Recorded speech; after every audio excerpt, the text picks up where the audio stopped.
it says that the Fed has committed or stolen $12 trillion. This is $12 trillion of our economy. Now, our economy yearly is almost 13 trillion. So we've already committed $12 trillion, and they refuse to say where this money has went. If anybody's been on YouTube, has seen Dennis Kucinich and other people question Bernanke and Geithner, and they refuse to say where this money has gone.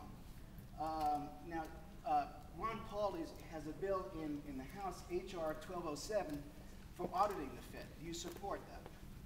Well, I will tell you, I think that the Fed deserves a lot more scrutiny than it's had. Well, they're not even a federal organization. I understand.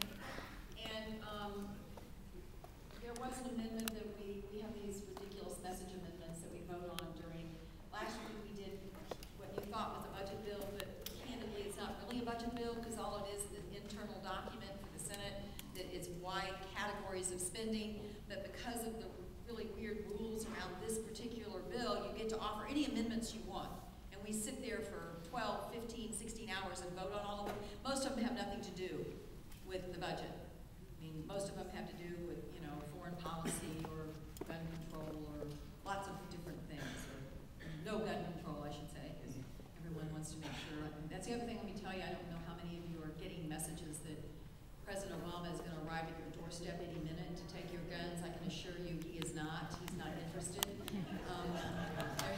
It's not, believe me, it's not on his agenda right now. He's not interested in taking anybody's guns. But one of the amendments on the bill was to force the listing of the banks that have received Fed help.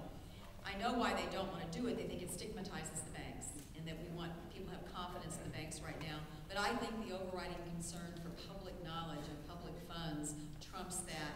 And I did vote for that amendment in terms of making sure those were made public. I think a bigger question about that the Fed is $12 trillion is where's that money's coming from? They're just printing money, and they call helicopter Bernanke for no reason, not for any reason, because his statements, he wants to throw money out of a helicopter.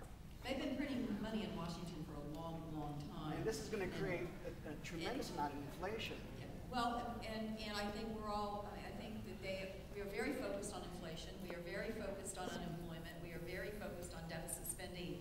And I can go through each one of the pieces of legislation, whether it was the original investment we made in the financial sector, whether it's the stimulus bill, the omnibus budget bill, which I ended up voting against because we didn't decrease enough spending in that bill. The spending was too high.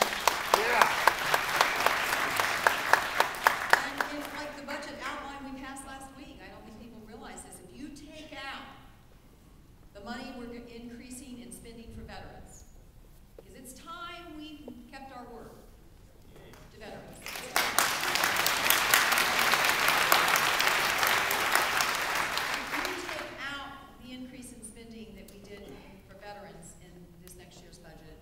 Take out the one-time charge for the census, we have less discretionary domestic spending next year than we had this year.